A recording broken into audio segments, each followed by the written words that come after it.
மழைக்காலம் ஆரம்பமாயிடுச்சு. பானை செய்யற புச்சையவுக்கு மழை வந்தாவே ரொம்பவே கஷ்டம். இருந்தாலும் மண்ணு அதிகமா கிடைக்குமே அப்படின்னு கொஞ்சம் சந்தோஷம். இப்படி இருக்கும்போது ஒரு நாள் அந்த பக்கம் வந்துகிட்டு இருந்த மல்லையா, என்னடா புச்சையா, வீட்டுக்கிட்டே வியாபாரத்தை ஆரம்பிச்சிருக்க போல.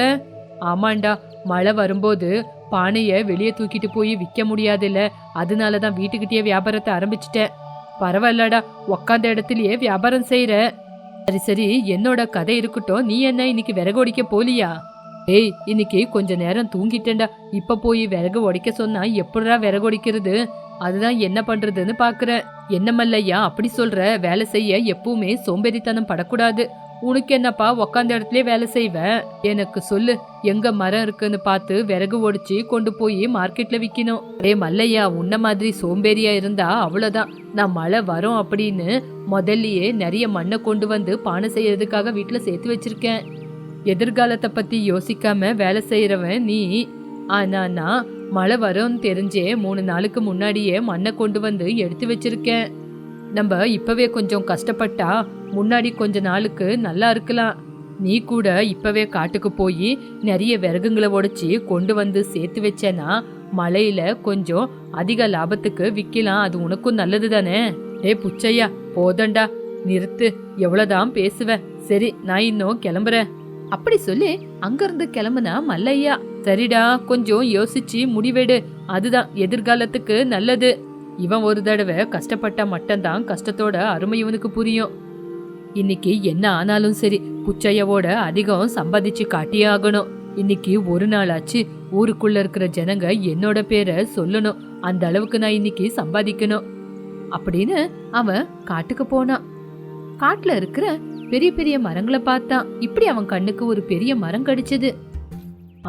பரவாயில்ல, இந்த மரம் பெருசா இருக்கு, இத உடைச்சாவே போதும் இன்னைக்கு.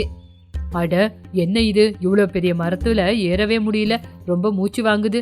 சரி, சின்ன சின்ன மரங்களை உடைச்சிட்டு போறேன் அப்படின்னு சின்ன சின்ன மரங்களை பார்த்து தேடி உடைக்க ஆரம்பிச்சான். பரவாயில்ல, இதே மாதிரி இன்னும் கொஞ்சம் சின்ன சின்ன மரங்களை உடைக்கிறேன் அப்படின்னு மறுபடியும் விறகு உடைக்க ஆரம்பிச்சான்.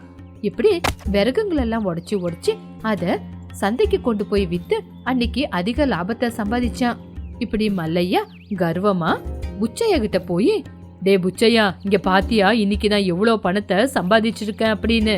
இப்படி மல்லையா அவன் சம்பாதிச்ச காசை புச்சையாவுக்கு காட்டினான். மல்லையா, பரவாயில்லடா, இன்னைக்கு நல்ல லாபத்தை தான் சம்பாதிச்சிருக்க. இதே மாதிரி எப்பவுமே வேலை செஞ்சா அதிகமா லாபம் வரும். போதும் போதும், இன்னைக்கு நீ எவ்வளவு சம்பாதிச்ச? ஐயோ, நான் எங்கடா சம்பாதிக்கிறது? இன்னைக்கு யாருமே இங்க வரவே இல்லை. இன்னைக்கு எனக்கு வியாபாரமே ஆகல. என்னவோ அப்படி பேசிக்கிட்டு இருந்த, இன்னைக்கு என்னவோ பார்த்தா ஒரு பானை கூட விற்காம சம்பாதிக்கவே இல்லை. எப்பவுமே நம்மளுக்கு ஏத்த மாதிரி தான் வியாபாரம் நடக்குமா என்ன? ஒவ்வொரு நாளும் வியாபாரம் ஆகும், ஒவ்வொரு நாளும் வியாபாரம் ஆகாது. சரி சரி, என் பொண்டாட்டி மார்க்கெட்டுக்கு போய் கொஞ்சம் பொருளுங்களை வாங்கிட்டு வர சொன்னா, நான் போய் வாங்கிட்டு வரேன். சரிடா, சரி, நான் இன்னும் கிளம்புறேன் அப்படி சொல்லி அங்கிருந்து கிளம்பிட்டான். மல்லையா என்னோட நண்பன்னு அவனுக்கு கொஞ்சம் புத்தி சொன்னேன். ஆனா அவன் இன்னைக்கு நல்லா காசு சம்பாதிச்சுட்டு வந்து எனக்கே புத்தி சொல்றான். இதுதான் என்னோட நிலைமை. இப்படி தனக்குள்ள தானே யோசிச்சுக்கிட்டு அவனோட வேலைய செஞ்சுக்கிட்டு இருந்தான். இந்த பக்கம் மல்லையா பணத்தை எடுத்துட்டு பொண்டாட்டி கிட்ட போனான். அவனோட பொண்டாட்டியான ராமலம்மாவ, ராமலம்மா, என்னடி பண்ற, வாடி இங்க. ஓஹோ, பரவாயில்லையே, இன்னைக்கு நிறைய பணத்தை சம்பாதிச்சுக்கிட்டு வந்த மாதிரி இருக்கு. எப்படி? நீ கூட என்னோட சோம்பேறித்தனத்தை பத்தி பேச ஆரம்பிச்சிட்டியா? நீ கூடனா வேற யாராவது இத பத்தி பேசினாங்களா? அந்த புச்சையா இருக்கிறான்ல, அவன் காலையிலேயே என்ன பார்த்து ஏதேதோ புத்தி சொன்னான். நானும் இன்னைக்கு போய் நிறைய விறகு வெட்டி பணத்தை சம்பாதிச்சேன். ஆனா சாயங்காலம் வந்து பார்த்தா அவன் ஒரு பானையை கூட விக்கல. இங்க பாத்தியா இன்னைக்கு எவ்வளவு விறகு வச்சு நான் பணத்தை சம்பாதிச்சிருக்கேன்னு. போதும் போதும், நிறுத்துறீங்களா? அந்த புச்சையா அண்ணன் சொன்னது உண்மைதானே? நீங்க எப்பவுமே இந்த மாதிரி சம்பாதிக்க மாட்டீங்களே. அவங்க உங்களுக்கு புத்தி சொன்னது நல்லதாச்சு. ஓஹோ, உனக்கு அவனோட பைத்தியம் பிடிச்சிருக்கா? முதல்லயே கொஞ்சம் பணத்தை சேர்த்து வச்சா நம்மளுக்கும் நல்லது தானே. சரி, இப்போ இதே மாதிரி பேசிக்கிட்டு இருக்க போறியா, இல்ல எனக்கு சாப்பாடு கொடுக்க போறியா? எனக்கு பசி எடுக்குது, முதல்ல வந்து சாப்பாடு கொடு. அதான் நான் சொன்னேனே, சாப்பாடு சாப்பாடுன்னு எப்ப பார்த்தாலும் சாப்பிட்டுக்கிட்டே இருக்கிற வேலைதான். இதுக்கப்புறம் பாருங்க எப்படி படுத்து தூங்குவீங்கன்னு. போதும் போதும், நிறுத்து. முதல்ல எனக்கு சாப்பாடு கொடு. அப்படின்னு பொண்டாட்டிக்கிட்ட சொல்லி மல்லையா வயிறு நிறைய சாப்பிட்டு நல்லா படுத்து தூங்குனான். இப்படி மல்லையா 2-3 நாள் வரைக்கும் எந்திருக்கிறது, படுத்து தூங்குறது, சாப்பிடுறதுன்னே இருந்துட்டான். ஆனா புச்சையா ரொம்ப தெளிவா யோசிக்க ஆரம்பிச்சான். இப்படி இருக்கும்போது ஒரு நாள் புச்சையா கிட்ட வெளியூர்ல இருந்து வியாபாரி வந்து, என்னப்பா புச்சையா, சொல்லுங்க ஐயா, யார் நீங்க? நான் வெளியூர்ல இருந்து வந்திருக்கேன், எனக்கு கொஞ்சம் பானைங்க வேணும், உங்ககிட்ட பானைங்க இருந்தா கொடுங்க, நான் உங்களுக்கு நல்ல லாபத்தை கொடுக்கறேன். ஐயா, உங்களை பார்த்தா பெரிய பணக்காரங்க மாதிரி தெரியுது, சொல்லுங்க ஐயா என்ன வேணும்? இங்க பாருப்பா, எனக்கு ஒரு 100 பானை வேணும், அது கூட இன்னிக்கே வேணும், காசு வேணா கொஞ்சம் அதிகமா கொடுக்கறேன், கொடுக்க முடியுமா? அப்போ புச்சையா ஆச்சரியப்பட்டு, என்னங்க ஐயா சொல்றீங்க, 100 பானை வேணுமா? ஆமாப்பா, வேணனா விலை கொஞ்சம் அதிகமாவே வாங்கிக்க. ஐயா இல்லங்க ஐயா, எனக்கு ஒரு பானைக்கு 5 ரூபா கொடுத்தா போதும், அதுக்கு மேல 1 ரூபா கூட வேண்டாம், நான் இன்னைக்கே பானையை கொடுக்கறேன். சரிப்பா, இந்தா எடுத்துக்கோ, உன் பானைக்கு ஏத்த மாதிரி காசு அப்படின்னு அந்த வியாபாரி காசை கொடுத்த உடனே புச்சையாவும் காசை வாங்கிக்கிட்டு பானைய அவருக்கு கொடுத்து ரொம்பவே சந்தோஷப்பட்டான். நான் முன்னாடியே பானை செஞ்சு வச்சதுனால ரொம்ப நல்லதாச்சு, எங்க பாட்டி முதல்லயே சொன்னாங்க எப்பவுமே முன்னெச்சரிக்கையா இருக்கணும்னு, இன்னைக்கு நான் அப்படி இருந்ததுனால தான் பணத்தை சம்பாதிச்சிருக்கேன். இந்த பக்கம் புச்சையாவோட நண்பனான மல்லையா 3 நாள் ஆனாலும் விறகு ஒடிக்க போகவே இல்ல. அன்னைக்கு காலையில எந்திரிச்சு விறகு ஒடிக்க போலான்னு யோசிச்சுக்கிட்டு இருந்தா. அந்த நேரம் பார்த்து ஜோரா விடாம மழை வர ஆரம்பிச்சிடுச்சு. அப்பா, எப்படியோ இன்னைக்கே மழை வந்துகிட்டே இருக்கு, என்னாலையும் விறகு ஒடிக்க போகவே முடியாது, நான் நல்லபடியா படுத்து தூங்குறேன் அப்படின்னு யோசிச்சுக்கிட்டே மல்லையா படுத்து தூங்குனா. இப்படி 3-4 நாள் ஆனாலும் விடாமையே மழை பெஞ்சுக்கிட்டே இருந்துச்சு. என்னடி ராமலம்மா, சமைக்கலையா? காய்கறி இருந்தா தானங்க சமைக்க முடியும்.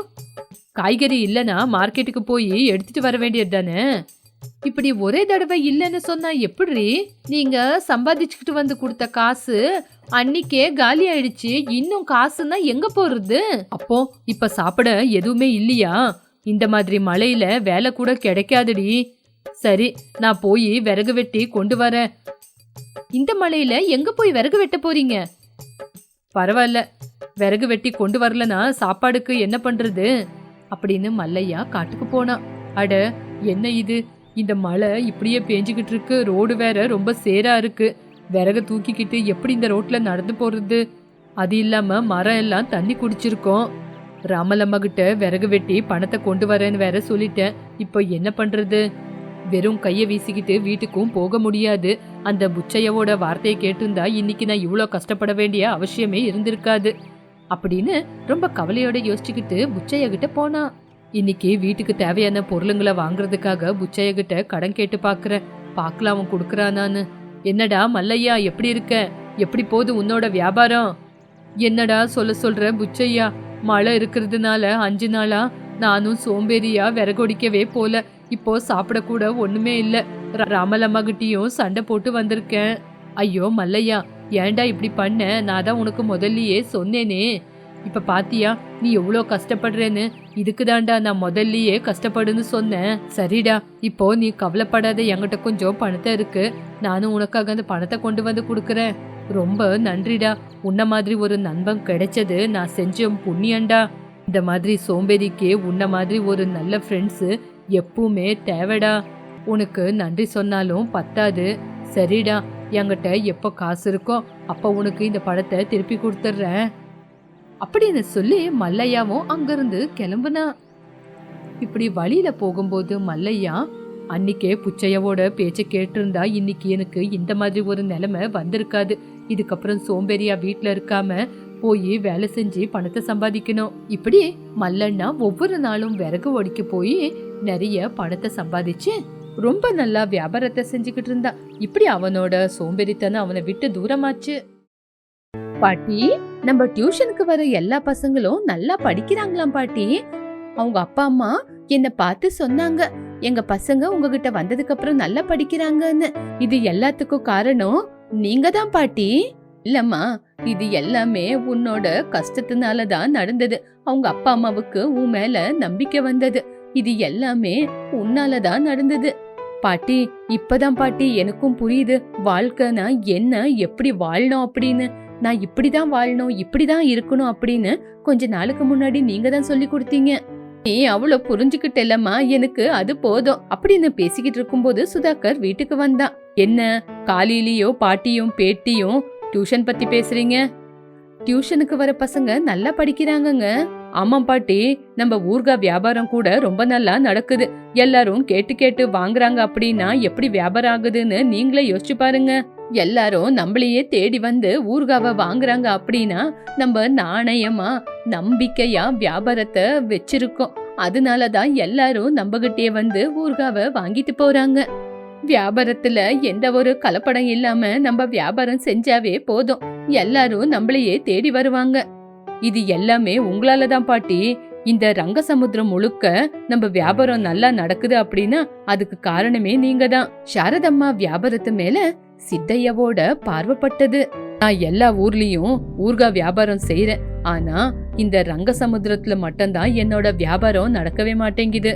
இந்த ஊர்ல ஒருத்தர் கூட வெளியில இருந்து யாருமே வியாபாரம் பண்றத விட மாட்டேங்கிறாங்க. இது எல்லாமே அந்த கிழவினாலதான். அந்த கிழவியோட கை ருசி நல்லா இருக்கிறதுனாலதான் வியாபாரம் நல்லா நடக்குது. இந்த கிழவிய ஏதாவது செஞ்சே ஆகணும். இந்த ஊர்ல என்னோட வியாபாரம் கொடி கட்டி பறக்கணும்னா அந்த கிழவி உடம்பு முடியாம போகணும். அந்த கிழவி உடம்புக்கு முடியாம போயிடுச்சுன்னா ஊர்காவை செய்ய முடியாது. ஏதாச்சும் பண்ணி அந்த கிழவியோட உடம்புக்கு முடியாத மாதிரி செஞ்சிடுறேன். அந்த கிழவிய போய் பார்த்து ஏதாவது ஒண்ணு செஞ்சே ஆகணும். இப்படி யோசிச்சுக்கிட்டே சித்தையா பாட்டிய பாக்குறதுக்காக வந்தான். பாட்டி பாட்டி அப்படின்னு கூப்பிட்ட உடனே பாட்டி வந்தாங்க. என்னப்பா சித்தையா, மறுபடியும் என்ன பார்க்க வந்திருக்க? பாட்டி, நான் உங்ககிட்ட ஊர்கா வியாபாரத்தை பத்தி பேச வரல பாட்டி. உங்களை பார்த்துட்டு போலான்னு தான் வந்தேன். இந்த நடுவுல உங்க ஊர்கா வியாபாரம் ரொம்ப கொடிகட்டி பறக்குதுன்னு கேள்விப்பட்டேன். அதுதான் உங்களை பார்த்து சந்தோஷமா 4 வார்த்தை பேசிட்டு போலான்னு வந்தேன். அப்படியா சித்தையா? சரி சொல்லுப்பா, உன் வியாபாரம் எப்படி நடக்குது? நல்லபடியா நடக்குதா?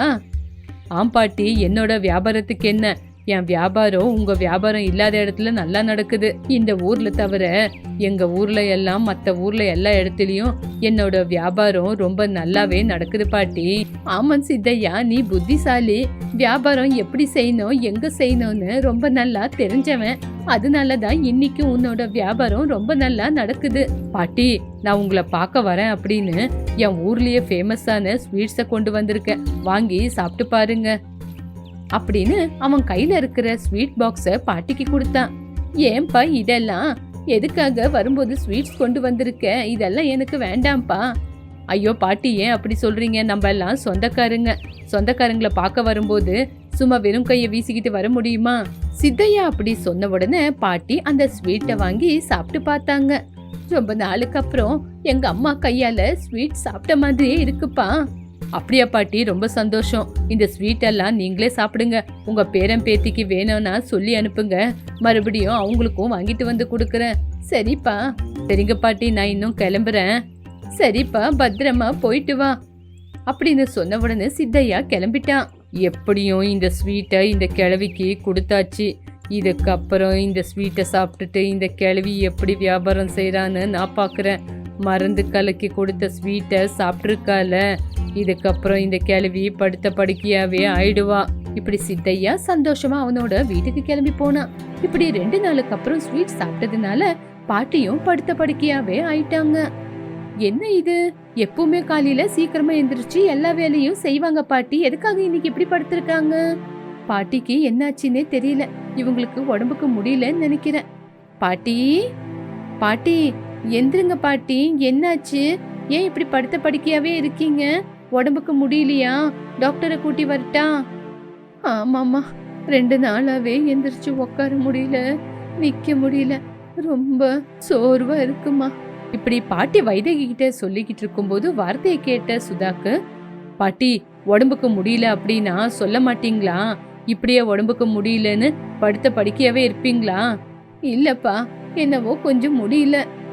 சரிங்க பாட்டி, நீங்க படுத்துக்கிட்டு இருங்க, நான் போய் டாக்டரை கூட்டி வரேன் அப்படி சொல்லி சுதாகர் டாக்டரை கூட்டிட்டு வர போனா. டாக்டர், எங்க பாட்டி எப்பவுமே இப்படி இருக்க மாட்டாங்க, என்னவோ தெரியல 2 நாளாவே படுத்த படுக்கையாவே படுத்திருக்காங்க. என் பாட்டி எந்திரிச்சு நடந்தா போதும். சரி சுதாகர், எதுக்காக நீங்க கவலைப்படுறீங்க? அதான் நான் வந்துட்டேல, பாட்டியை செக் பண்ணி பார்த்து மருந்து கொடுத்துட்றேன். இங்க பாருங்க சுதாகர், பாட்டிக்கு வயசாயிடுச்சுல்ல, அதனாலதான் பாட்டி உடம்புக்கு முடியாம படுத்திருக்காங்க.